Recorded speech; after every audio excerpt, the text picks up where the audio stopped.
President, dette den tredje saken Stortinget behandler i dag, der opposisjonspartiene igjen går foran med å foreslå å innføre pasientrettigheter som gir den enkelte pasient rettigheter mot helsevesenet.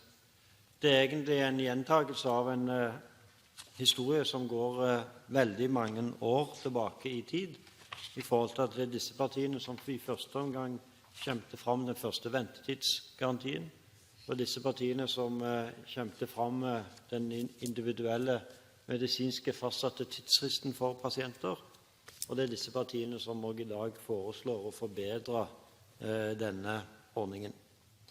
Hver gang en har kommet med disse forslagene, har argumentene mot vært påfallende like.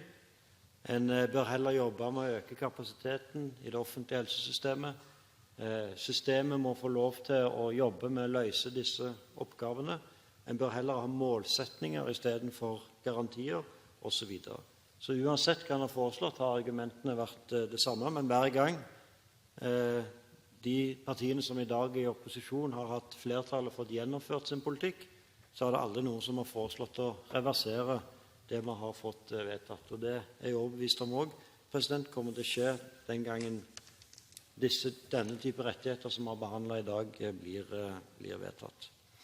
Som Kreftforeningen sa og skriver i høringen til komiteen, at regjeringens løfte bør bli en juridisk rett, og de støtter representantforslaget. Det gjør også Høyre. Vi mener at når Helsetilsynet er så tydelig på at dette er en medisinsk-faglig begrunnelse knyttet til å ha så korte tidsfrister, så bør det også prege de individuelle tidsfristene som helsevesenet setter for kreftpasientene. Så vil det selvfølgelig finnes unntak, der det er medisinske grunner til å vente lenger, der det er undersøkelser som må tas, som det tar lengre tid å få svar på, men da er det fullt mulig innenfor det som er dagens system, og journalføre den begrunnelsen som gjør at en er tydelig på hvilken situasjon en er i. Det som skjer i dag, er at det er et voksende privat forsikringsmarked knyttet opp mot kreft. Det er et voksende privat diagnostiseringsmarked knyttet opp mot kreft, og det kommer til å bli et voksende privat behandlingsmarked når det er snakk om kreft. Hadde noen sagt dette for 10 eller 20 år siden, at det i Norge skulle oppstå et marked privat for kreftdiagnostisering og behandling, så tror jeg ingen politiske partier noen gang hadde trodd på det, fordi kreft tilfører det området som en har ment at den offentlige har prioritert så høyt. Det er en prioritert sykdom.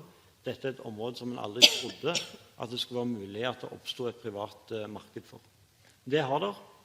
Og det betyr at i dag så reiser prostatakreftpasienter til Sverige og får gjennomført private prostatakreftopperasjoner som de enten betaler for selv, eller som det betales for over forsikringsselskapene.